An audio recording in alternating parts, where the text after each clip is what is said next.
যখন বেশি দুঃখ হবে অন্তরে, অন্তর বেশি ব্যথিত হবে, অন্তরে প্রচুর পরিমাণ কষ্ট হবে, কোনো প্রকার চিন্তা করা ছাড়া, কারোর সাথে আলাপ আলোচনা করা ছাড়া যাই নামাজটা বিছান, রবের দরবারে সিজদায় চলে যান। সুবহানাল্লাহ।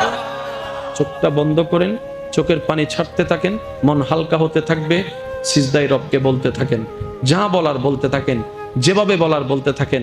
মনে রাখবেন, আপনার সেই মনের বেতার ভাষা হতে পারে আপনার রক্ত বুঝবে না, আপনার ভালোবাসার মানুষ বুঝবে না, আপনার প্রিয় মানুষ বুঝবে না, কিন্তু আপনি যেভাবেই বলেন না কেন, আপনার প্রত্যেকটা শব্দ আপনার রব্বুল আলামিন বুঝবেই বুঝবে। সুবহানাল্লাহ। আপনি যখন ওনাকে দুঃখের কথা বলবেন, উনি আপনার দুঃখটাকে হালকা করে দিবে।